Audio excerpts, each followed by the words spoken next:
Caros alunos, vamos dar continuidade à nossa disciplina Comportamento Organizacional e hoje a gente vai falar de comunicação. A comunicação teve uma evolução muito grande em função da evolução da informática e das telecomunicações. Eu não sei se para o bem ou para o mal. Eu diria que é para o bem e para o mal. Como diria Caetano, tempos difíceis. Né? Quando você, por exemplo, eu como professor, quando surgiram as mídias sociais, a competição era, e até hoje, era ingrata com os alunos, né? Dando aula e os alunos acessando as redes sociais, acessando a internet. Hoje, você pode usar tanto para acessar as redes sociais como para captar informações. Então, você pode usar para o bem ou para o mal. A comunicação evoluiu muito, fica muito mais fácil, não? Tanto é que uma pandemia dessa, olha como a gente conseguiu rapidamente se organizar e fazer que a aula ficasse à distância. Né? Então, essa evolução da tecnologia fez um bem danado, entre aspas, para a comunicação. Por um lado, né, caso ela seja bem aproveitada. O problema é que muitas das vezes, né, vou até contar uma história aqui para vocês, a expectativa, né, que se tinha a respeito da evolução das redes sociais era muito positiva quando avaliada, por exemplo, pelos sociólogos, pelos políticos, pelos cientistas políticos, desculpa, pelos pesquisadores de comportamento. Eles imaginavam um mundo quase parecido lá com a democracia direta da Grécia Antiga, que todos poderiam participar do processo decisório, todos teriam acesso à informação. E aí veio uma coisa chamada, como chama esse troço aqui? Fake news. Gente, o que é isso? Cara, o resultado agora, já há controvérsias, né? A expectativa que se tinha de que a difusão das redes sociais, da evolução da tecnologia da informação, iria trazer a democracia, iria trazer a participação, iria disseminar o conhecimento, em alguns casos está acontecendo o contrário, né? E aí é um trabalho que a gente vai ter que solicitar ali para os psicólogos, para entender a mente das pessoas. Então, tem dois conceitos que eu trago para vocês. Um todo mundo já conhece, né, que é a chamada fake news, e outro de pós-verdade. Pós-verdade, de 2016, o dicionário de Oxford, lá na Inglaterra, todo ano ele escolhe a palavra do ano, aquela palavra que não era conhecida e que foi muito utilizada. Então, já teve selfie um tempo atrás. Ano passado eu esqueci qual que foi. Ano passado foram várias, foi pandemia, né? Palavras ligadas à pandemia. E em 2016 foi pós-verdade, né? E a pós-verdade tem muito a ver com fake news. Eu vou falar daqui a pouquinho o conceito de pós-verdade, mas ela tem a ver com a psicologia, o que aconteceu. Hoje, por exemplo, se eu acredito que o Botafogo é o melhor time do mundo, né? Eu acho até que não é, mas sei lá, vai que eu acredite. Eu vou na internet e procuro quem é Botafogo, o melhor time do mundo. Eu vou achar vídeo, eu vou achar texto, vou achar um monte de coisa dizendo que o Botafogo é o melhor time do mundo. E aí entra, tipo assim, é mentira, mas é o que está dizendo aqui, amigo, essa notícia é falsa, o Botafogo não é o melhor time do mundo. Isso não importa. O fato em si não importa. O que importa é que eu busco notícias que são convenientes para mim, acho e me apego a elas e tomo elas como verdadeiras. Né? Isso, né, essa paixão que se tem pelas fake news hoje, gente, é incrível. Eu tenho grupos de WhatsApp, eu recebo cada barbaridade, mas assim, barbaridade, você olha e fala assim, não é possível que a pessoa acredita nisso. Acredita. Né? Isso é a chamada pós-verdade, e que como se diz, a joia da coroa da pós-verdade é a fake news. Né? E aí, esse talvez seja um dos problemas que a gente imaginava que a comunicação ia fluir naturalmente, ia ser um grande diferenciador, maior participação popular, maior difusão do conhecimento, acabou acontecendo o contrário. Né? As redes sociais e o anti-intelectualismo contribuíram para o desprezo pelo conhecimento científico, né? E contribuiu para surgir a coisa chamada pós-verdade, que é a conveniência por acesso. Eu quero acreditar que vacina faz mal para a saúde. Eu vou na internet, eu vou achar vários pesquisadores, médicos, especialistas falando que vacina ninguém deve tomar. Eu acho que a Terra não é redonda, eu acho que a Terra é plana. Eu vou lá na internet e acho. Ou seja, o que pesquisadores passaram uma vida inteira tentando, né, decifrar, vê um cara ridículo, vai lá, faz um post bonitinho, com palavras bonitas, com fundo legal, e que você quer acreditar naquilo e você passa a acreditar. E aí essa fake news vira chamada pós-verdade. O que é pós-verdade? Os fatos objetivos têm menos influência que os apelos às emoções. Ou seja, apelos às emoções e às crenças pessoais.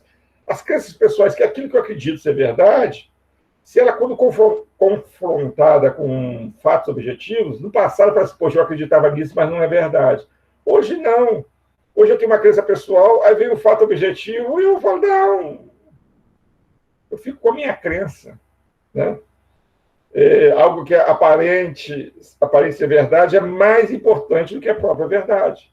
Se tem um discurso bonitinho, legal por detrás, aí não, eu fico com essa fake news aqui, mas eu estou com fatos, eu estou pensando, isso aqui é mais factível do que você pensa. Né? E eu trouxe alguns exemplos aqui, posso magoar algumas pessoas, mas eu não vou ficar chateado não, tá? Se tem alguém que é movimento anti-vacina, isso eu falo com meus alunos do mestrado e vou falar com vocês também.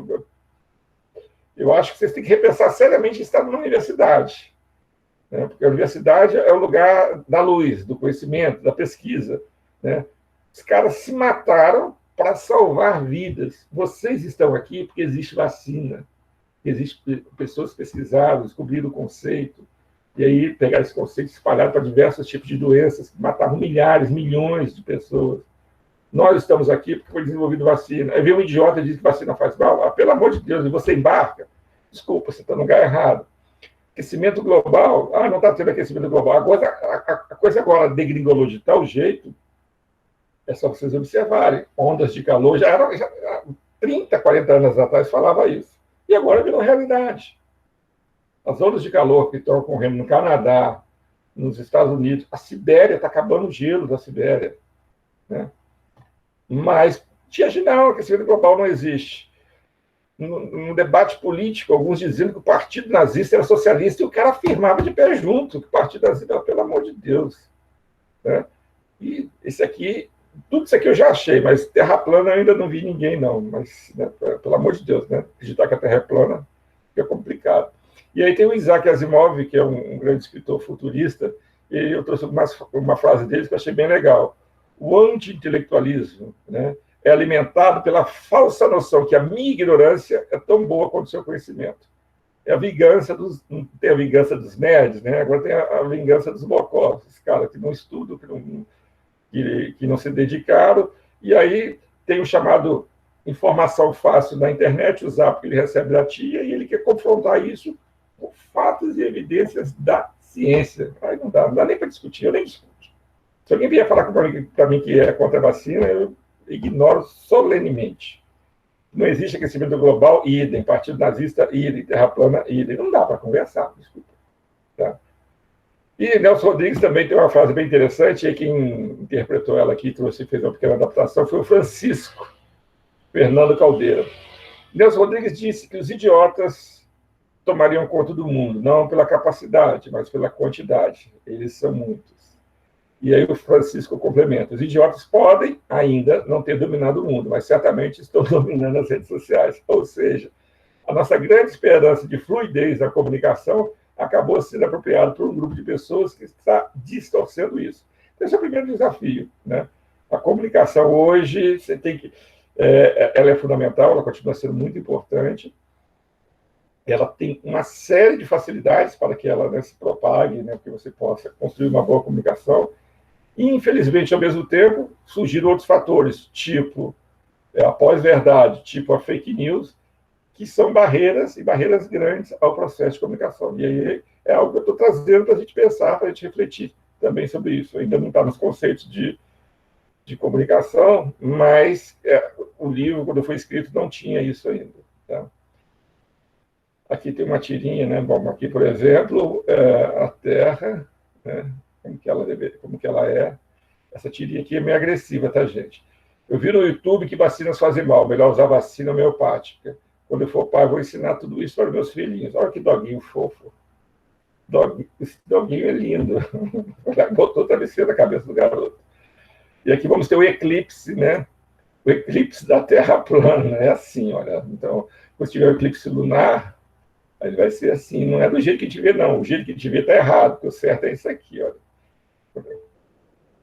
Beleza, gente. Então, só fazer uma pequena atualização, que a comunicação, a gente está no melhor dos mundos, realmente a gente está no melhor dos mundos, isso vai melhorar, e a gente também está no pior dos mundos, porque ela foi apropriada, uma parte importante dessa cadeia de comunicação foi apropriada por algumas pessoas que estão sabendo usá-la muito bem, estão manipulando ela usam bem, mas eu diria que não usam para o bem, usam para o mal. Sabe utilizar, mas com objetivos que eu diria que não são éticos, não sei se não seria ético, mas não são legais, vamos ficar por aí. Beleza, agora vamos começar a falar um pouquinho do livro, o que o livro diz, o que é a comunicação, os conceitos básicos. O que é comunicação? É transferência e compreensão de significado, ou seja, eu tenho que transmitir algo, não basta eu transmitir. Não adianta eu ficar falando aqui se vocês não entenderem nada, se vocês não compreenderem, isso não é comunicação. Então, é uma via de mão dupla. Eu tenho que falar e você tem que compreender.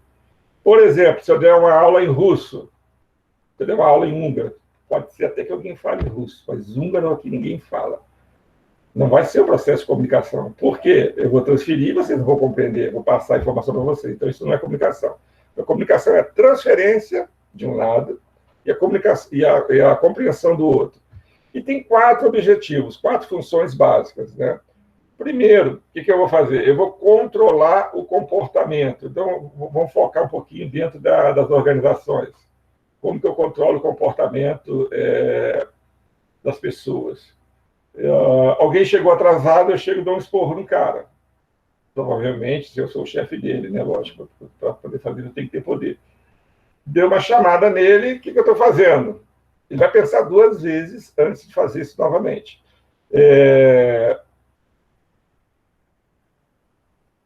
Isso aqui eu estou falando do chefe. Então, por exemplo, alguns exemplos são seguir as instruções de trabalho ou ordem do seu chefe. Faça isso, faça aquilo. O chefe manda quem pode, obedece quem tem juízo. Então, dentro das organizações, a comunicação pode usar para controlar o comportamento. Que você pode, que você não pode, baseado muitas das vezes na hierarquia, mas não é só na hierarquia, né? O Robbins diz o seguinte: os grupos também eles se comunicam para controlar o comportamento das pessoas. Isso aqui, que é um grupo de trabalho que hostiliza ou reclama de um membro que está produzindo demais, isso aqui eu já vivenciei quando eu fui supervisor de produção. Eu tinha um camarada, né, que o grupo controlava o comportamento dele. Como? De maneira informal. Eles não eram chefe dele, que era chefe dele, era eu. Dele era eu. Só que ele trabalhava demais e era turno de revezamento, e depois entrava outra pessoa fazendo a mesma função dele. E o que acontecia que todos eram comparados com ele, que ele era o melhor de todos. E aí os outros chefes forçavam os outros a ter a mesma produtividade dele. O que os outros faziam? Começavam a pressionar ele para não trabalhar demais. Meu amigo, você é sócio da empresa, você puxa saco do chefe, eu sabia que isso acontecia, ele falava para mim. Ou seja, o grupo hostilizava ou reclamava de um membro que está produzindo demais. E isso é fato, e isso realmente acontecia. Tá? Olha só, esse Google é muito... Viu como que ele é poderoso? Eu ativei sem querer o Google aqui, e o que eu estou falando, ele já me deu uma resposta. Né? Isso quando eu não falo de secador, e logo depois eu falo assim, eu falo para minha esposa: olha, onde está o seu secador? Aí daqui a pouco aparece uma propaganda de secador para mim. Que coisa, né? Professor. Oi, pode falar, Heitor. Essa história que o senhor botou tem uma solução? Solução? Rapaz, é difícil, hein? Isso vai acontecer. Não tem como. Eu, por exemplo, na época, quando eu estava contando essa história para vocês, eu pensei, não tinha muito o que fazer, não. Conversava com ele, falava, cara, continua trabalhando do jeito que dá. E ele continuava trabalhando, mas ele era pressionado. Tem certas coisas que não tem solução, não. Né? Isso aí aconteceu comigo, professor. Oi? Pode falar. Isso aí aconteceu comigo. Pode falar, então, Ramon. Lá no serviço, Lá no serviço, lá eu e uma equipe, a gente fazendo a mesma coisa, só que teve umas situações lá que o supervisor de outra área levou uma galera iniciante para trabalhar lá com a gente, e eu fiquei praticamente responsável por eles lá na área lá fazer o que a equipe toda fazia. Outros também ajudaram, mas eles procuravam praticamente sempre eu, para tirar dúvida, para fazer essas coisas. Eu estava ficando com uma carga de trabalho bem carregada. Só que eu estava dando conta de ajudar todo mundo, de instruir eles, também de fazer o meu serviço normal que eu faço sempre e tal. E eu ficava o dia todo andando para lá e para cá e trabalhando ao mesmo tempo e batendo papo com o pessoal da área e também com o pessoal do escritório para poder deixar tudo organizado. E aí o pessoal reclamou de você? De serviço, na hora que a gente estava indo embora, ele me chamou assim para a gente bater um papo. Então, não reclamaram direto comigo, entendeu? Eles só começaram a fazer falar assim, né? Aí esse meu colega meu, ele me chamou na hora que a gente estava vindo embora. Você é sócio da empresa, tá querendo puxar saco? Começar a ficar um pouco mais esperto. E essas que falou. Não está picotando, mas é exatamente isso que você está falando. E, Heitor, tem muita coisa que não tem solução, não. É difícil mesmo, né? Não tem solução. Aí você vai uma camisa azul. Eu lembro, isso aconteceu comigo na Papel Piraí, quando eu fui supervisor de produção. Eu não fiz nada. Eu falei assim, cara, você tem que continuar cortando. O problema não é meu, não. Eu sei sua capacidade, eu vou te monitorar. E aí, ele era puxa-saco mesmo. Ele era gente boa pra caramba. Você gostava demais dele. Ele era bastante puxa-saco, mas ele trabalhava demais. O cara era muito bom. E aí eu mandava, continuar trabalhando, cara. E se dane. E realmente ele era usado como exemplo pelas outras equipes. Ele conseguia fazer uma quantidade, os outros não faziam. Então, isso é a forma de controlar comportamento. A comunicação faz isso. Eu posso usar a comunicação também para me motivar. Então, por exemplo, eu chego para alguém que desenvolveu um bom trabalho, eu dou um feedback positivo para essa pessoa. Pô, parabéns, você atingiu a meta, você trabalhou com qualidade, saiu dentro do prazo. Então, esse feedback eu uso para deixar a pessoa feliz. Eu uso a comunicação dentro do ambiente de trabalho para interagir. Isso é fundamental, para falar mal do chefe, para fazer fofoca, para debater as questões do dia a dia. Fala o que está gostando, o que ele não está gostando, o que ele está sentindo, as felicidades. O Botafogo mandou o treinador dele embora, e eu vou sacanear o flamenguista que também está perdendo. Então, a comunicação serve para essa interação. O homem é um animal social, ele precisa interagir. E, por fim, a comunicação é fundamental no processo de tomada de decisão. Na disciplina passada, a gente viu tomada de decisão. A informação que vai levar... a comunicação que vai levar as informações para as pessoas ou grupos responsáveis pela tomada de decisão. Se eu me comunico mal,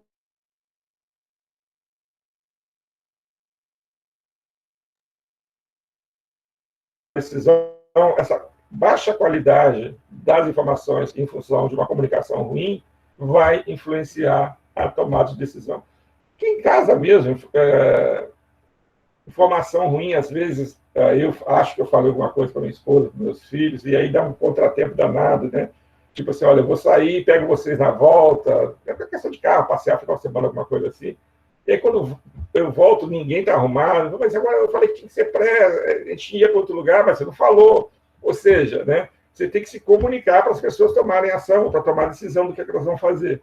Então, é isso. A comunicação ela vai facilitar o processo de tomar decisão, proporciona informações que as pessoas e os grupos precisam para tomar decisão. Tá? Então, essas são as 4 funções da comunicação. Controlar, motivar, interagir socialmente e informar. É lógico que pode surgir no meio disso o boato. O boato é uma disfunção, é um problema da comunicação. Assim como a fake news é uma disfunção da boa comunicação, a pós-verdade é uma disfunção da comunicação, o boato também é. Né? E aí nós temos o Zé. O Zé, quero o número desse pedido. O chefe fala para o Zé. Aí vai passando o Joãozinho aqui, fala despedido, o Zé, o karaokê, o Zé está despedido, o Zé e o Tadeu estão despedidos, eu também, nós todos seremos despedidos. Então, isso é o poder da comunicação, o poder de um boato, né? E para evitar que problemas como esse ocorram, né? E boato realmente tem consequências muito negativas no dia a dia, né? Atrapalha para caramba, já que estou falando de empresa. Se a vida social atrapalha, imagina a empresa. Não? Há boato que a empresa vai fechar, há boato que a empresa vai ser vendida, há boato que a máquina não vai trabalhar mais, boato que 300 pessoas vão ser mandadas embora, boato que tal setor vai acabar. Então, boato é uma coisa complicada. E o que pode causar boato? Um processo de comunicação ruim. Né? E aí, vamos entender um pouquinho mais esse processo de comunicação. É meio burocrático, mas eu tenho que passar para vocês, né? Que vocês não tem como estudar a comunicação sem entender um pouquinho desse processo, como que se dá o processo de comunicação. E quando alguma coisa aqui falha, você vai, eventualmente, dar espaço para o boato. Porque, né, a comunicação falha, ela pode ter várias consequências, e uma delas pode ser o boato. Tá? A outra delas, outra consequência da comunicação falha pode ser tomadas de decisões erradas, discussões, debates, principalmente essas duas últimas aqui. Mas vamos lá. Então, como que é o processo de comunicação? Primeiro, eu tenho um indivíduo e suas características.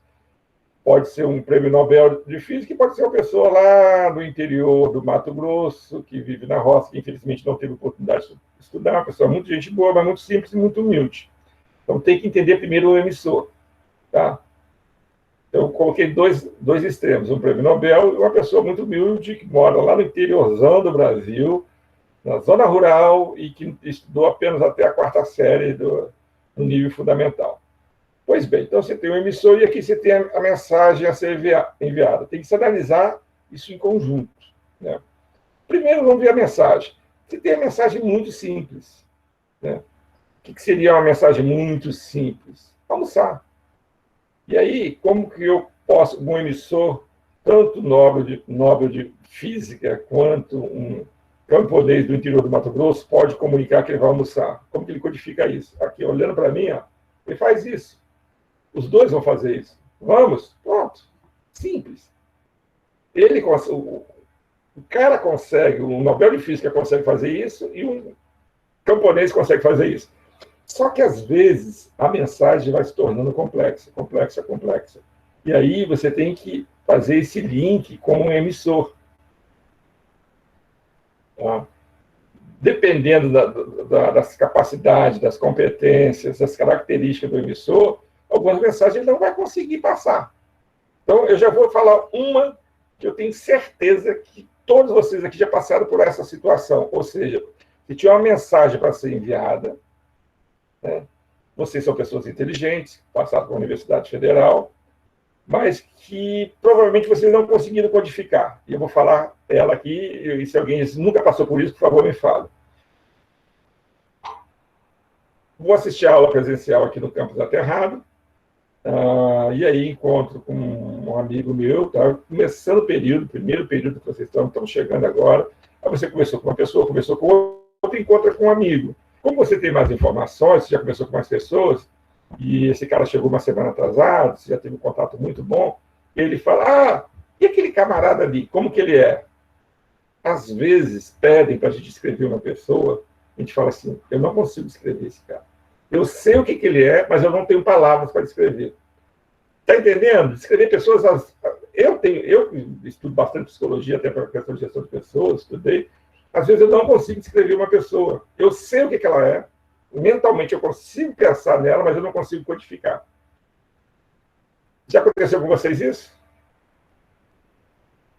Sim ou não? Direto, professor. Você pensa, tem toda a informação. Mas não consegue codificar, exatamente. Então, é um pouco da complexidade, pode ser pela complexidade da mensagem a ser enviada, aí no caso, esse caso específico, e pode ser também uma mensagem que é relativamente simples para algumas pessoas e não é para outras, aí é a capacidade do emissor.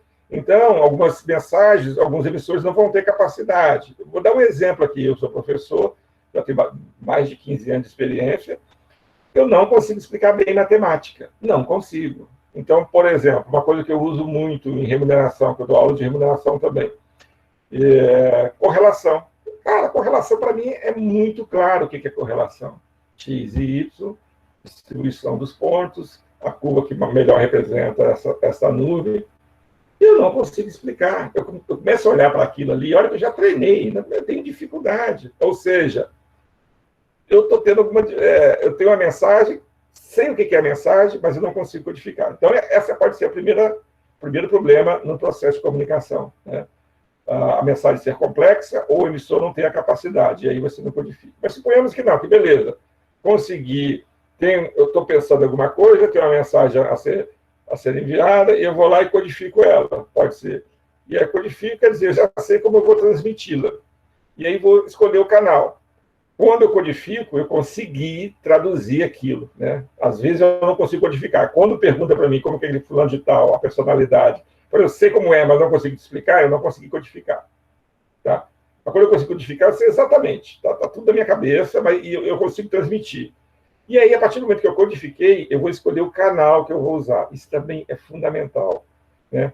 Você tem uma mensagem a ser transmitida, se você escolher o canal errado, você vai ter grandes possibilidades de ter problema, né? O livro traz um exemplo interessante, que é um aluno de uma universidade que cometeu suicídio, se não me engano, faleceu, e o reitor mandou um e-mail para todo mundo.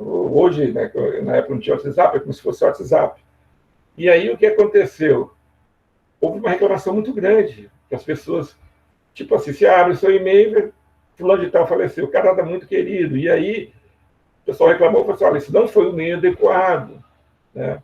Os amigos que receberam essa notícia precisavam de amparo, então, eventualmente, essa notícia deveria ter sido dada de outra forma. É mais ou menos você vai demitir alguém, né? Zezinho, aí você liga para o Zezinho, Zezinho, precisava falar contigo. Aí o Zezinho, peraí, chefe, estou indo na sua sala. Não precisa vir aqui, não. Você está demitido. Não dá, não é assim que funciona. Tá? Outra coisa, corrupção, né? Dá para ser por escrito, gente? Cara, isso é básico. É básico. Todo mundo faz por escrito. Eu não entendo isso. O cara escreve no papel, o que ele vai roubar? E, às vezes grava, manda mensagem. Quando eu falo escreve, hoje não é mais no papel, mas ele põe no WhatsApp. Você não pode falar nem por celular, porque tem que abrir sigilo. Você tem que falar pessoalmente, saber se o cara não está com gravador. Né? Aí você faz por escrito, ou seja, você escolheu o canal errado, né? Mas aí você tem vários tipos de canais, aí você tem que ver aquilo que você vai transmitir, de acordo com a complexidade, a gente vai ver isso, se é uma coisa mais simples, é um canal mais simples, se é algo mais complexo, é um canal mais sofisticado. Então o canal pode ser oral, presencial, né?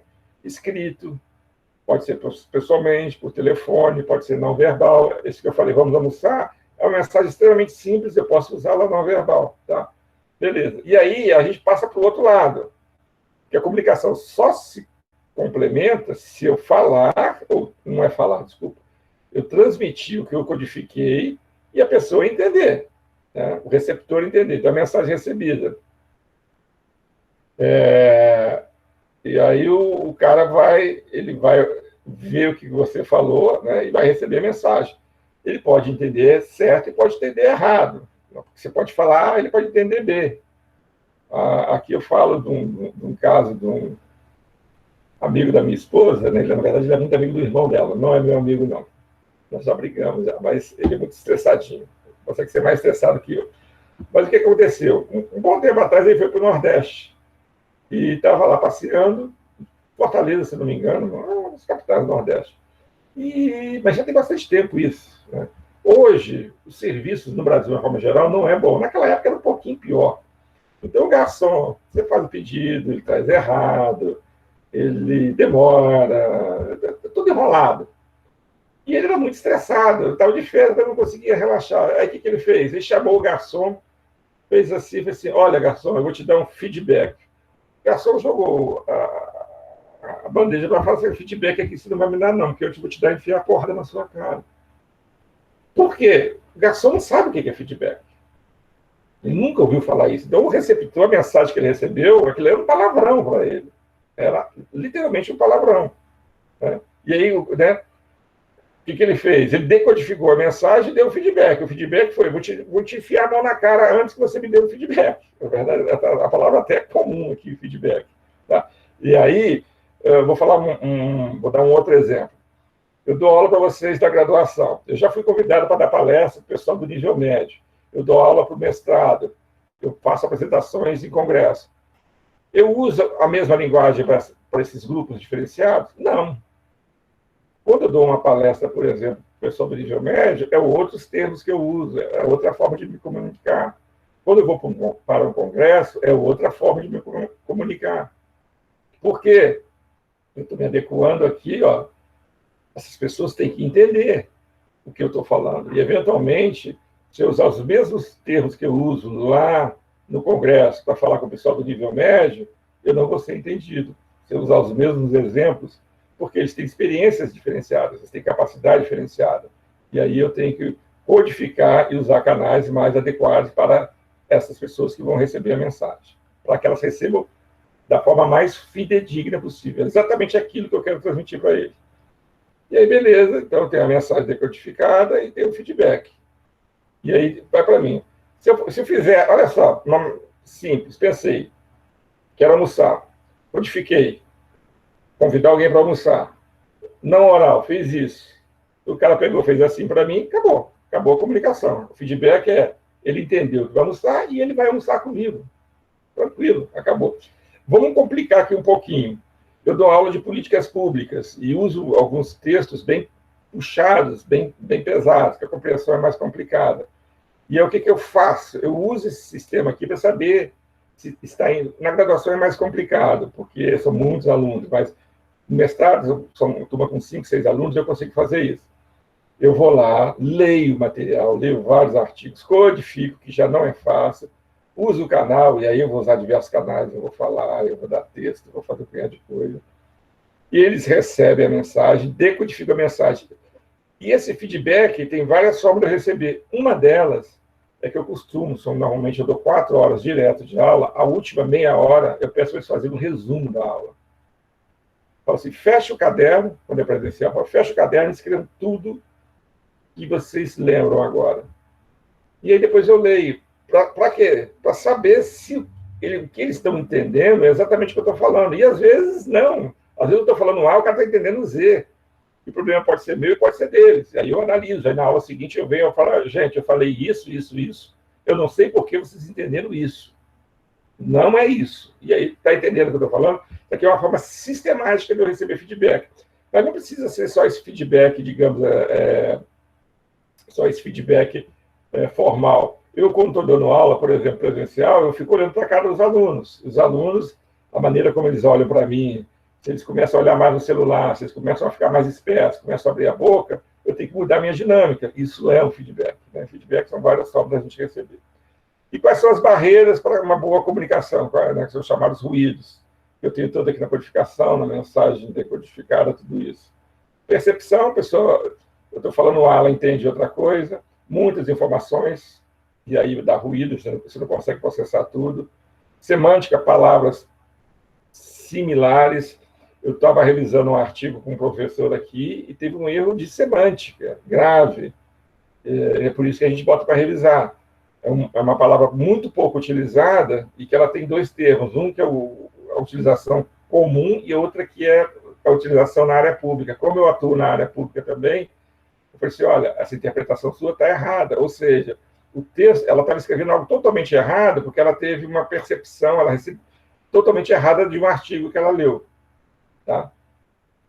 Semântica, cultura. Então, cultura, por exemplo, alguns gestos que são extremamente comuns no Brasil não são aceitos fora do Brasil. Então, por exemplo, o brasileiro adora botar a mão, abraçar, apertar. Na Inglaterra é exatamente o contrário. Você não encosta em ninguém. O máximo que você faz é dar um apertozinho de mão. E eu gosto de citar a rainha da Inglaterra, que eu teve aqui no finalzinho da década de 60, e ela estava lá com uma pessoa, um brasileiro que estava próximo a ela, mostrando as coisas, e de repente ele queria chamar a atenção dela, ele meteu a mão nele para mostrar, cara, quando meteu a mão nela, deu um pulo de 30 metros de altura. Mas por quê? Cultura. Né? Isso é ruído na comunicação. E muitos intermediários realmente tem problema. Eu falo para você, que fala para o Zezinho, que fala para o João, que fala para a Maria, que fala para a Luzia, e até chegar no Marco, meu amigo, vai dar pau. Então é isso. Então esse aqui é o processo de comunicação. São vários locais que têm potenciais problemas, tá? Então tem que prestar atenção quando você faz isso. E aquilo que eu havia falado, olha, se você vai fazer uma mensagem rotineira, clara, do tipo, olha, amanhã o restaurante vai fechar mais cedo. Pô, um boletim, um avisinho, tranquilo.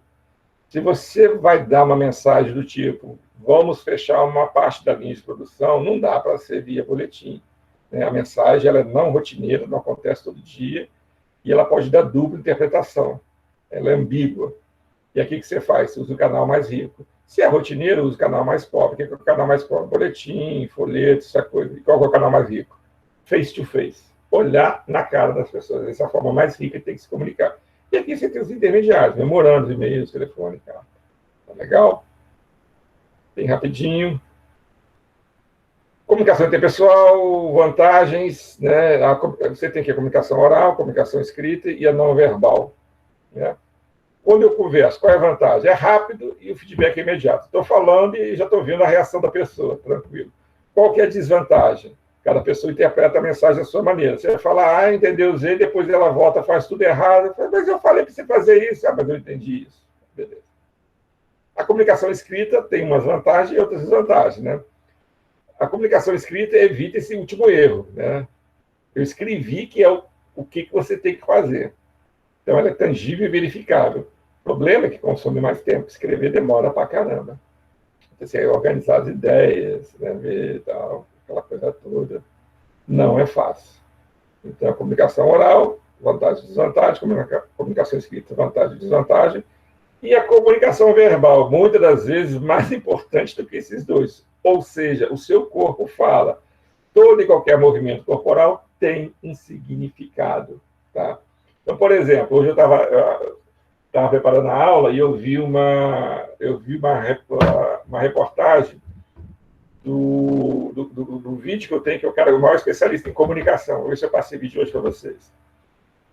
Fugiu o nome dele agora. Mas ele é o maior especialista em comunicação do Brasil. Ele estava analisando o presidente Bolsonaro pelo Conselho da Comunicação, exatamente hoje. E ele falou que, pela expressão corporal dele, ele está no inferno astral, que ele está inseguro, que ele vai entrar em parafuso em breve. Falou exatamente isso. Falou, a comunicação não verbal, o tom de voz que ele usa, a forma como ele olha para o lado, a forma como ele olha para os interlocutores, né? Não são as palavras que estão sendo avaliadas, não é o que ele está falando, não é o que ele está escrevendo, é o que o corpo dele está dizendo. E fugiu o nome dele agora, daqui a pouco eu falo. Disse exatamente isso. Falei assim, olha, ele vai surtar. Ele vai surtar e é questão de tempo. Vamos ver se ele está certo. Né? Para mim, ele já está surtado. Tá? Vamos, vida que segue. Então, é tão importante, né, que a comunicação não verbal, e a gente já sabe muito bem como funciona a comunicação oral, a comunicação escrita.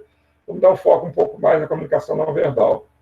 Estou dando aula para vocês, e aí eu começo a falar num ritmo lento, devagar, muito burocrático. E depois eu falo, gente, eu estou animadíssimo para dar aula para vocês. Vocês vão acreditar que eu estou animado para dar aula para vocês? Se eu não mostrar entusiasmo, entendeu? Não tem jeito. A postura diz muito. Eu ponho a comunicação não verbal, o corpo fala, é uma coisa importante. Todos vocês devem levar em consideração. E eu gosto muito de dar essa aula para vocês.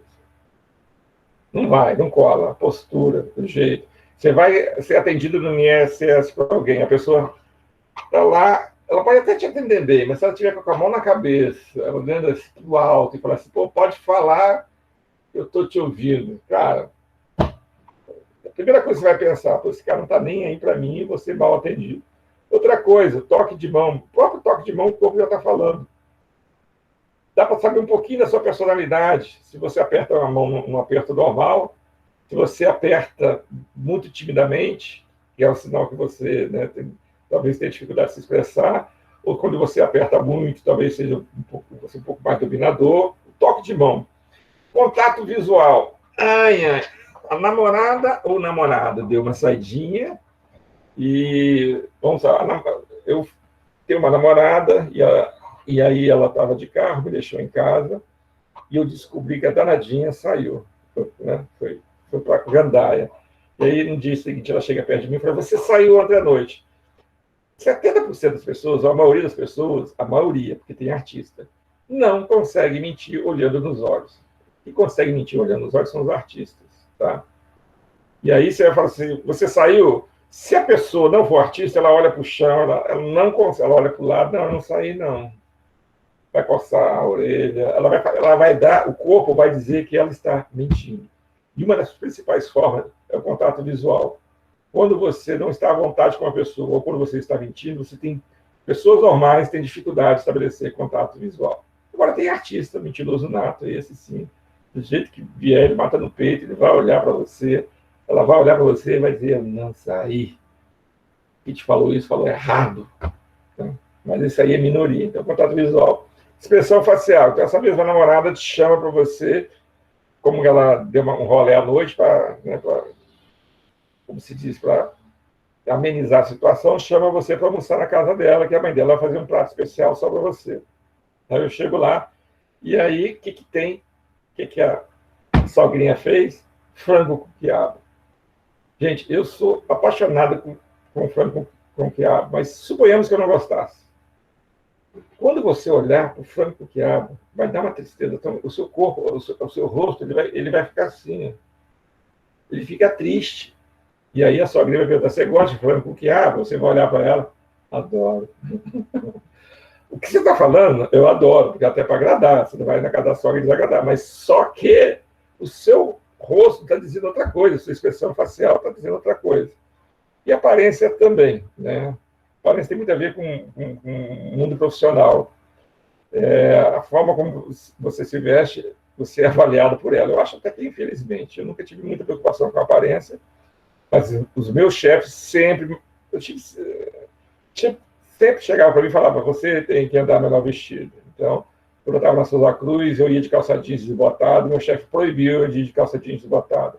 Essa barba que eu estou aqui hoje, meu gerente, meu diretor lá na Peugeot, falava: você não pode vir com essa barba. Aí eu pegava e raspava o cabelo. Aí eu falei: o que foi? Eu fui preso, aí rasparam meu cabelo e me soltaram. Em suma, né? Por que essa preocupação? Porque quando você parece estar revoltado, parece que você não está feliz, né? E aí, né, o mundo, tem uma propaganda antiga que fala uma frase que é bem verdadeira nesse sentido: o mundo trata melhor quem se veste bem. Então a aparência também conta, ele está falando um pouquinho de você também, tá? Eu vou pular isso aqui, né, com algumas barreiras da comunicação, a gente já falou bastante. Escolheu o meio errado, é para falar pessoalmente, eu falo por telefone, muita gente falando. Eu estou conversando com alguém mais preocupado com outras coisas, estou preocupado lá com o meu aumento, com a minha promoção, e o cara me passando informação, então preocupação é uma barreira à comunicação.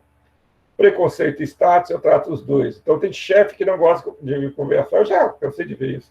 Chefe que não gosta de conversar com pessoas do nível mais baixo na hierarquia. Isso é preconceito, isso é péssimo para o processo de comunicação. Quem está no chão de fábrica, quem está no nível mais baixo, tem muita informação que são valiosas. Professor, isso acontece até o contrário também. Não, mas o contrário é o de baixo, é o status. O preconceito é uma barreira, o preconceito o gestor não quer falar com níveis hierárquicos mais baixos. E o status, pessoas que não conseguem falar com diretores ou pessoas que têm um status mais alto, têm vergonha, fica encabulado. Entendeu? Então, eu sempre trato os dois. Aí você ia falar: não é, Ramon? Os dois são problemáticos. Os dois são barreiras. Tem um carinha que trabalha comigo lá, ele falou que não se mistura com o chefe, não. Ele falou que não gosta. E tem chefe que não se mistura com o pessoal da linha também, né? Infelizmente. Isso para a comunicação é péssimo. Isso é uma barreira à comunicação. Comportamento defensivo que a maioria de nós tem, alguém começa a fazer um comentário ou uma crítica, você começa a interromper e se defender, né? Juízo precipitado é você, antes de ter todas as informações, já fazer o julgamento. Já sei o que é. Você não sabe, não te contei ainda a história toda. Espera, fica calmo. Toma um Rivotrilzinho, fica calminho aí. Várias pessoas falando ao mesmo tempo. Competição de mensagens. Filtragem também é uma barreira. O que é filtragem? Eu vou escutar o que me interessa. O cara fala 300 coisas. 299 não me interessa. O que interessa a mim, eu vou e escuto. Isso é barreira à comunicação, ou seja, eu só peguei uma parte do contexto. E o simples fato de você ser homem e mulher já faz diferença, que tem diferença de personalidade nos dois. Tá? São modelos mentais diferentes. Já que a gente está falando de comunicação, eu vou falar de uma competência bastante importante. Aqui o que o livro trata é um pouco burocrático, mas agora eu vou tratar um pouquinho para vocês entenderem esse conceito que é bom para a vida pessoal e também é muito bom para a vida profissional. Ou para a vida profissional, então, os dois são muito bons. Alguém sabe o que é assertividade? Alguém se arriscaria a dizer o que é assertividade? Eu acho que é ser direto ao ponto, né? Mais ou menos isso. É você falar, mais ou menos isso. Pode falar, Ramon. Percentual de acerto, mais ou menos. Não seria bem percentual do acerto. Assertividade, de forma resumida, você sabe falar não. E de uma forma mais adequada, seria você falar aquilo que é o seu direito sem ferir o direito dos outros. Deixa eu ler aqui. Assertividade é a capacidade de nos afirmarmos aberta e francamente, sem provocar constrangimento aos direitos do outro. Eu gosto de exemplificar, vamos imaginar que a gente está na aula presencial. Vamos avaliar o nível de assertividade do Joãozinho. Joãozinho tem um carro, e ele está saindo da aula, e chega o Paulinho do lado do Joãozinho e fala, ô, Joãozinho, dá para você me dar uma carona? Fala, com certeza, Paulinho. Tá, eu estou indo lá para o Jardim Amália, eu moro no Jardim Amália. Aí o Paulinho, tá tranquilo, eu moro na Ponte Alta. Você deixa na Ponte Alta, depois você vai para casa. Para quem conhece Volta Redonda, o Jardim Amália é de um lado e a Ponte Alta é do outro. Não faz sentido você sair daqui e levar o carro. O que seria uma pessoa de baixa assertividade? Ele não consegue falar não, ele não consegue se afirmar aberto e francamente, defender os seus direitos sem provocar constrangimento aos direitos dos outros. Eu conheço pessoas que vão lá na Ponte Alta deixar o Paulinho e vão embora, porque não consegue falar não. Ou seja, ele tem baixa assertividade. Tá? Agora, o que seria uma pessoa assertiva? Uma pessoa assertiva ao extremo, ela é franca demais. Aí, às vezes, você pode até ofender as outras pessoas, não é legal. Seria assim, larga de ser folgado, Paulinho. Eu não vou te levar em lugar nenhum mais só porque você largar de ser folgado. O que seria assertividade na conta certa? Você falar aquilo que é seu direito, sem ofender o direito dele. Professor Paulinho, a questão é a seguinte, não dá porque, cara, o lugar que você está pedindo para te levar é muito distante, não é o meu caminho. O que eu posso fazer é que quando chegar ali próximo à rodoviária, eu te deixo ali, eu te levo até a próxima rodoviária, e ali você vai ter muito mais facilidade para pegar ônibus. Eu até te ando um pouquinho mais, te deixo no ponto, depois eu retorno, para mim não vai ser tanta diferença assim. E aí você pega um ônibus ali que fica mais tranquilo. Pronto. Ele disse não para a pessoa de uma forma tranquila, de uma forma amena, não vai estremecer, desculpa, a relação, ela é mantida e falou o que tinha que ser falado. Né? Eu particularmente, hoje uso muito de assertividade. Algumas pessoas, minhas irmãs, às vezes falam que eu sou muito assertivo. Não, é porque as pessoas às vezes pedem coisas que eu não quero fazer e é meu direito não fazer. Mas para não deixá-las magoadas, eu teria que aceitar. Não vou aceitar, não vou fazer isso. Mas não saio brigando, não xingo a pessoa. Eu explico, pessoal, não vou fazer isso não. É lógico, gente, a gente não pode ser assertivo o tempo todo. Isso é um processo de negociação, às vezes é político. Às vezes você vai ser baixa assertividade, que você vai depender da pessoa no dia seguinte, ou que aquela pessoa já te ajudou. Então, tem que saber levar isso no contexto. Agora, não pode você ter baixa assertividade todo dia e toda hora. Todo dia e toda hora você chega e... faz isso, você nunca consegue falar não. Você sempre vai atendendo as outras pessoas e deixa de atender as suas necessidades, seus interesses. Você está sempre abrindo mão daquilo que é adequado. Isso, para gestão, é péssimo. Você tem que ter um nível de assertividade. Né? E para que você ter esse nível de assertividade? Para que ser assertivo? Gente, conflito não é o fim do mundo. Conflito, você tem que lidar com ele com facilidade e naturalidade, porque ele existe. Beleza. Vou discutir no campo, não é no campo pessoal, no campo das ideias. Não é isso não. Saber dizer não vai dar, não vai rolar. Um outro exemplo que eu gosto de usar, eu gosto muito de viajar, e olha só, e às vezes algumas pessoas comum de viajar com os amigos. Só que eu gosto de fazer roteiro, aquela coisa toda, gosto de detalhar. E o que eu faço? Mostro para a pessoa, falo assim, isso aqui é o que eu vou fazer. Né? E aí passo para ela, você dá uma olhadinha, você fica à vontade para mudar. Aí tá, beleza. Então, suponhamos, vou lá para a Argentina. Isso aconteceu, tá, gente? Aí vou para a Argentina, chego lá. Tá, e eu avisei, ó, o roteiro tem essa e essa característica. Nesse lugar, isso aqui não vai ser legal, mas eu não tenho outra alternativa. Se alguém quiser fazer diferente, faz. Tal. E aí, quando eu vou para outro país, eu adoro sentar e tomar cerveja. Adoro. Mas não em outro país, porque eu estou pagando caro para estar lá. Então lá eu tenho oportunidade de conhecer outros lugares. É bom sentar no vazio, mas não dá para beber o dia inteiro, porque você fica cansado e depois não faz mais nada. E aí o pessoal queria sentar. Aí o que eu fazia? Sentava, tomava 2 cervejinhas, eu estou indo. Ah, não, mas como era eu que conhecia, você não pode ir, porque nós vamos ficar bebendo. De jeito. Não é que eu falava assim com esse tom de deboche. Eu falava assim, olha, não, vocês tem erro não, cara, pega um táxi, mas eu já estou indo, porque eu quero ir em tal lugar, né, e está ficando tarde. Mas vocês ficam à vontade. Mas quando eu falar fica à vontade, vai ficar à vontade mesmo. Ih, magoava todo mundo. Eu falei, desculpa, vou ter que usar um termo aqui, eu quero que se dane, para não falar palavrão. Não, vai ficar magoado? Fica, mas é o meu direito fazer aquilo, né? Eu não estou errado. Agora, o que acontece é que muitas vezes a gente abre mão. A gente queria fazer, aí depois você volta e puxa, eu queria tanto em tal lugar, eu queria tanto ir no Teatro Colón, não consegui ir porque o pessoal ficou bebendo. Bebeu de Volta Redonda, no Rio, de vez em quando eu estou indo lá. Na Argentina eu vou beber, mas não vai ser de dia, vai ser à noite, quando não tiver muitas atividades para fazer. Então é isso, saber dizer não, expressar seu desconforto, olha, isso aí não está legal, não estou gostando, mas não é para brigar. Né? Por isso que muitas das vezes você vai, em situações, você vai ter que deixar de ser assertivo, dá para ser assertivo sempre. Você melhora a sua comunicação, você adquire maior confiança pessoal, você começa a falar assim, ó, ninguém já sabe, as pessoas não vão se aproveitar. E você melhora a sua imagem, você passa a ser bem visto. Sim, aquele cara ali. O que acontece, por exemplo, se eu tenho uma equipe, aqui dando próximo aqui, ó, quais são as consequências por eu não ser assertivo? Né? Opa, aqui. O que está acontecendo? Para que ser assertivo? E quais são as consequências por não ser assertivo? Se eu não sou assertivo, eu vou ser explorado. Tem uma equipe de trabalho. Chegando o carnaval. Carnaval chegou, beleza.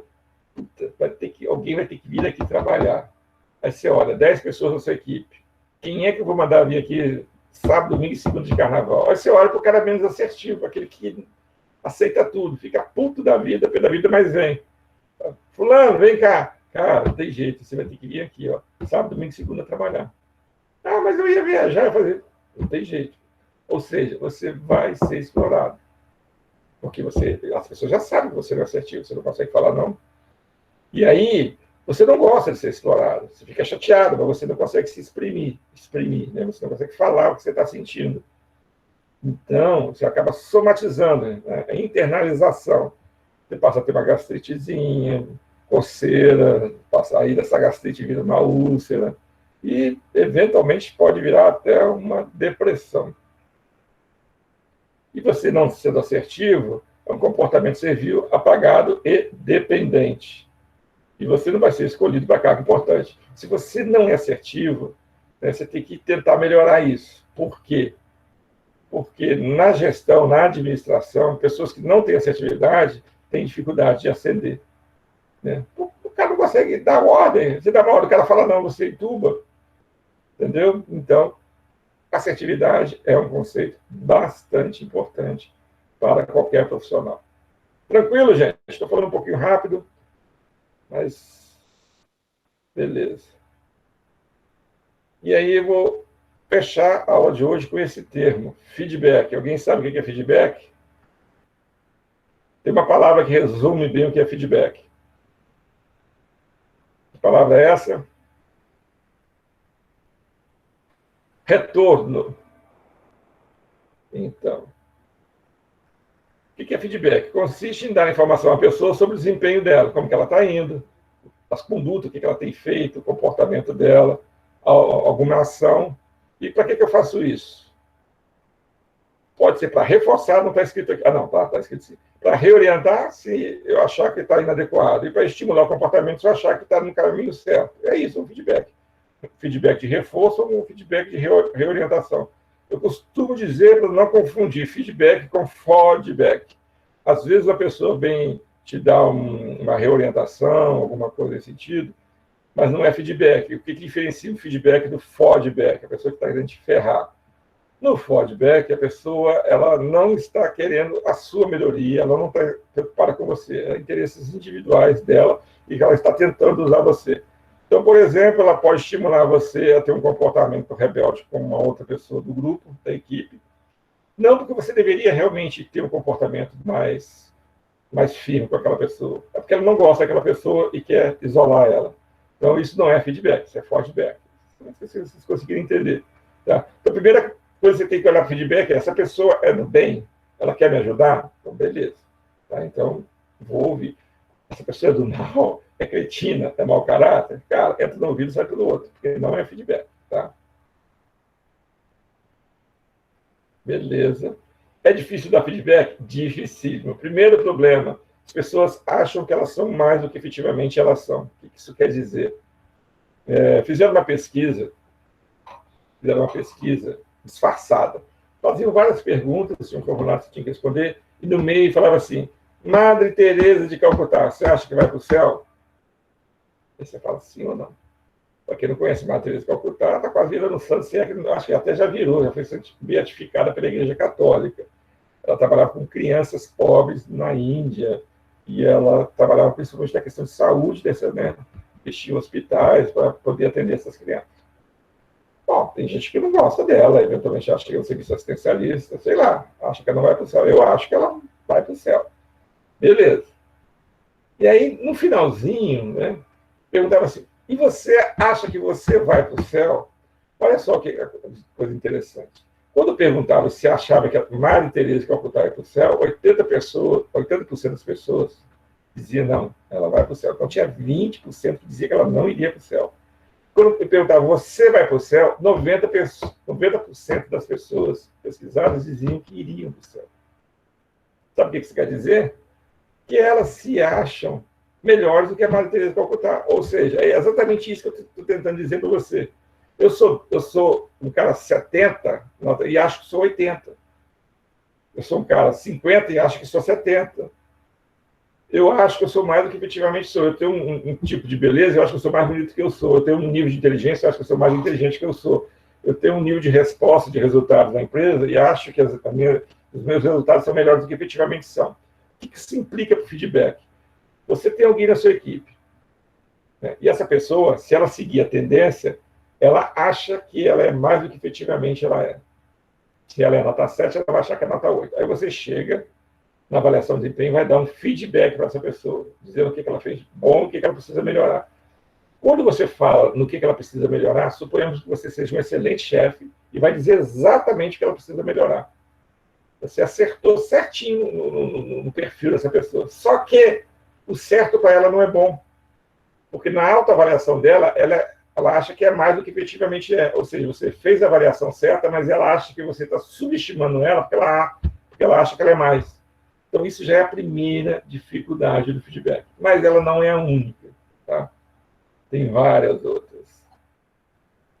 É difícil dar feedback. E por que é difícil dar feedback?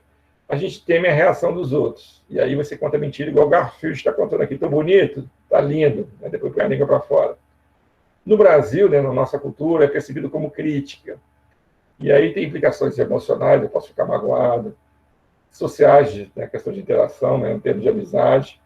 Eu posso sentir que o meu status está sendo, né, comprometido, a minha competência também, o meu reconhecimento. Então, isso dificulta demais dar feedback. Aí eu gosto de usar um exemplo, quando eu trabalhava na Peugeot e tinha muitos franceses lá. E francês, gente, não toma banho, isso não é piada, isso é verdade. Não toma banho mesmo. E aí, o que acontecia? Tinha um cara, quando estava ainda na construção da fábrica, a gente trabalhava em escritório provisório que depois foi derrubado. Eu trabalhava em gestão de pessoas, que era a última sala. A gente só tinha uma entrada. O pessoal entrava lá embaixo, eles entravam pela área de manutenção, passavam por informática e chegavam em gestão de pessoas. a nossa linha de escritório era essa, tinha outras linhas, a nossa era essa. Tinha um camarada, ele tinha um cheiro tão horrível, mas tão horrível, quando ele botava o pé lá no início, e olha, uns 30 metros distante, já sabia que ele estava chegando, que o cheiro dele chegava antes. A gente tentava fugir, mas não tinha nem como, porque não tinha saída. E ele chegava muito a conversar com a gestora de expatriados, cara, era horrível. Pergunta que eu faço, você acha que algum brasileiro chegou para ele e deu esse feedback? Ele precisava tomar banho? Não, ninguém. A gente não consegue falar. Né? Não consegue. Eu, como professor, se estiver dando aula para você, estiver com o fecho aberto, eu posso dar 4 horas seguidas de aula. Ninguém vai dizer que eu estou com o fecho aberto. Provavelmente não vai. Por quê? Ele pode ficar chateado, pode ficar magoado, e eu vou ficar pagando mico lá o tempo todo, eventualmente. Né? Então é isso. A gente tem dificuldade de dar feedback. A gente acha que a pessoa vai receber mal. No caso do francês, sabe como foi solucionado? Falou com outro francês, e o francês já é mais assertivo que o brasileiro. Se tiver que falar, ele fala. Esse outro francês foi nele e falou, meu amiguinho, no Brasil é 40 graus, suando pra caramba, tem que tomar banho, tá? Seu desodorante não tá, seu desodorante está vencido, não tem jeito, vai tomar um banhozinho. Então é isso, é difícil dar feedback? Mas tem que dar. E aí, tem algumas dicas de cuidado para se dar feedback. Descreva a situação ao invés de avaliar e seja específico ao invés de geral. O que é isso aqui? Descritivo e ao invés de avaliativo, específico ao invés de geral. Eu não vou dizer que o cara é uma merda, eu vou descrever qual foi a situação. Se é uma merda, tal dia, você fez, não. Você fez a apresentação com dados errados, erros de digitação de português, e a qualidade também estava ruim. Então, você descreveu o que aconteceu. Você não falou que o cara é uma merda. E você vai ser específico. Você sempre faz isso, você é uma merda sempre. Não.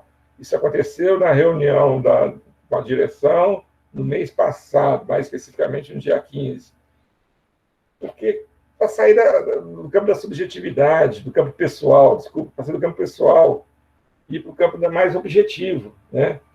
Se você avalia, você está indo para o campo pessoal. Se você generaliza, você está indo para o campo pessoal. Escreva a situação, diga onde ela aconteceu. Isso ameniza, isso ajuda a dar o feedback. Outra coisa, o que não tem solução, solucionado está. Tem algumas coisas que a gente não consegue mudar. Então, o feedback tem que ser dado para comportamentos que ele possa modificar. Meu pai tem 88 anos e ele vai fazer 88, fez 88 agora. Fez 88 anos. E ele fuma desde os 13, bebe desde os 14. Bebe até hoje, fuma até hoje, tem mais saúde do que eu.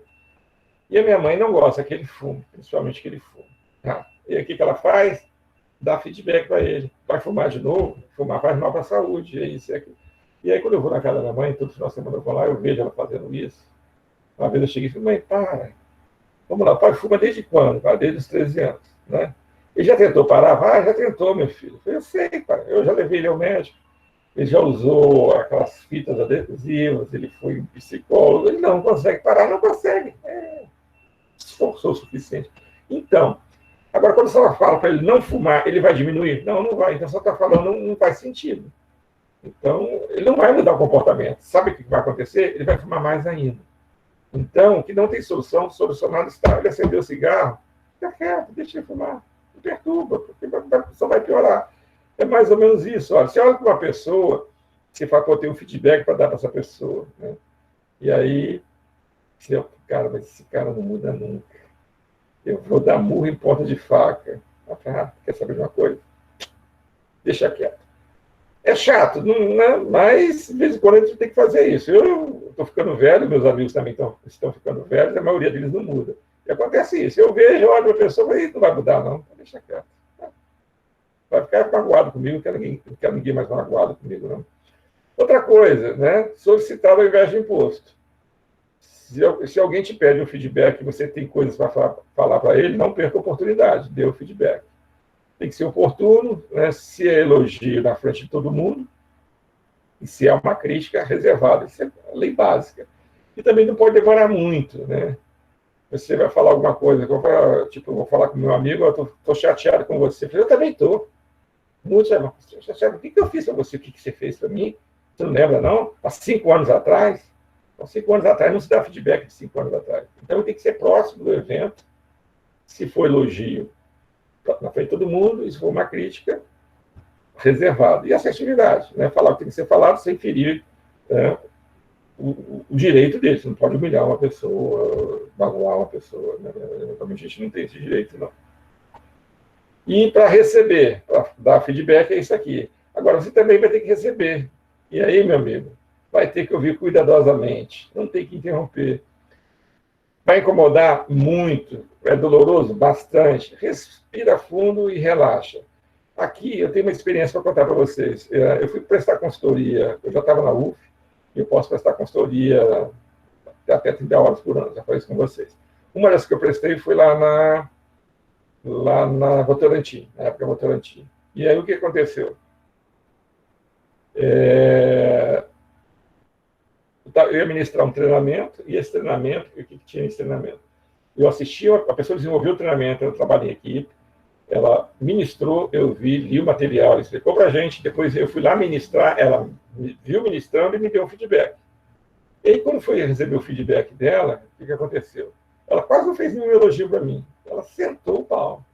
Você estava bem vestido, tipo assim. O resto, você errou aqui, você errou ali, você fez isso. Na hora, e olha que eu já conheço a ferramenta feedback, né? As empresas que eu trabalhei, eu dava treinamento de feedback, conheço bastante, sei da importância, adoro feedback, que é de graça e você pode crescer muito, acho muito importante. Apesar de tudo isso, a minha reação foi péssima quando ela começou a me dar feedback. Mas ainda bem que eu segui um preceito básico, foi esse aqui, ó. Ouça cuidadosamente e evite interromper. Quando ela começou a falar que eu errei nisso, que eu errei naquilo, gente, estou sendo sincero, o que me veio à cabeça foi, essa mulher está morrendo de inveja de mim. A minha palestra foi tão boa que ela está com medo de eu tomar o lugar dela. Cara, que isso? A mulher, ela que elaborou o treinamento, não era uma pessoa com inveja, ela queria que o treinamento desse certo, por isso que ela queria formar a gente da melhor forma possível. E aí, o que eu fiz? Tudo que ela falava, eu ia anotando. Espera um minutinho, fui anotando. Aí, quando ela viu que eu estava à vontade de receber o feedback, aí ela foi falando mais ainda. Aí eu fiz a segunda coisa aqui, né? Faça perguntas, se precisar esclarecer alguns aspectos, né? Tipo assim, está te criticando, está enfiando a faca aqui, você vai lá, enfia aqui também. Ou seja, você deixa ela à vontade para ela te criticar. Porque era um feedback, ela realmente queria me ajudar, não era feedback. Aí daqui a pouco eu vou falar sobre isso. Fui para casa, você não tem mais nada para falar, querido, é só isso mesmo? Então tá ótimo, muito obrigado. Vou analisar tudo que você falou. Aí a minha mente assim, desgraçada, invejosa, você é uma merda, eu sou muito melhor que você. Ela estava passando na minha cabeça. Fui para casa, não olhei o material, no dia seguinte eu fui dar uma olhada no que eu tinha escrito. Cara, 99% do que ela falou, ela estava certa.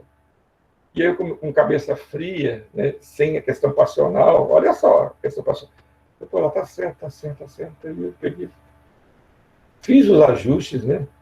E aí teve um novo treinamento, eu fui lá, ministrei o treinamento, quando acabou, ela olhou para mim, o que aconteceu? Eu falei, como assim? Tudo que eu falei para você ajustar, você ajustou? Eu falei, você não falou que era para ajustar? Ela vezes, tipo assim, eu até falei, mas ninguém ajusta. Eu ajusto, porque feedback, quando eu vejo que é feedback e faz sentido, eu mudo ou tento mudar meu comportamento. Não é sempre que eu consigo, mas na medida do possível eu tento. E aí vem a quarta recomendação para receber feedback. Isso aqui também é fundamental.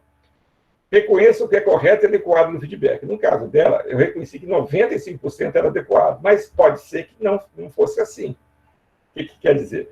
Você recebeu feedback, você tem que ouvir, pedir para a pessoa falar mais, ela te criticar mais, e vai registrando. Depois você vai analisar. Isso aqui realmente eu acho que não está legal, vou tentar modificar. Poxa, isso aqui eu estou na dúvida se eu estou fazendo errado ou se eu estou fazendo certo. Eu vou refletir. Poxa, isso aqui, eu acho que ela está errada, ela não está com o ponto de vista correto, eu penso diferente dela, isso aqui não vai me agregar. Então é mais ou menos isso. Você tem que ter discernimento para separar o que você vai ajustar e o que você não vai ajustar. Tá? E aí, qual é o problema? Na maioria das vezes, quando a gente recebe feedback, a gente coloca tudo aqui lá de cá. Não faz sentido. 99% não faz sentido e 1% não faz sentido. E aí, no feedback não adianta nada, porque a pessoa falou, tudo você descarta. Não, descarta. Aí não quer dizer que você tem que aceitar. O fato da pessoa te dar feedback não quer dizer que ela está certa.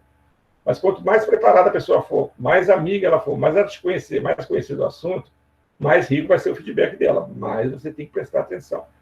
Se for de especialista, então aí que você tem que prestar atenção mesmo, né? Por exemplo, eu como aluno de doutorado, eu converso com o professor que está dando orientação e fico assim, mas o que você tem a dizer? Eu fico ouvindo o feedback dele, para mim é fundamental, o cara sabe pra caramba. Não quer dizer que eu vou acatar tudo, né? Ainda mais eu, que sou cabeça dura pra caramba, mas acato bastante coisa. Né? Muitas coisas, eu falei, tá certo, tá certo, tá certo, tá certo. Entendeu? Então, gente, então é isso. E com isso, a gente... Não, eu só terminar com a gestão da informação, mas acho que eu nem vou falar. Dê uma lida, que isso aqui é bem simplesinho, tá? E tem aqui a apresentação, eu vou deixar um vídeo depois para vocês assistirem, para dar algumas dicas para quando vocês forem apresentar o TCC de vocês, tá? Então é isso. Semana que vem é a nossa prova, estudem bastante, e a gente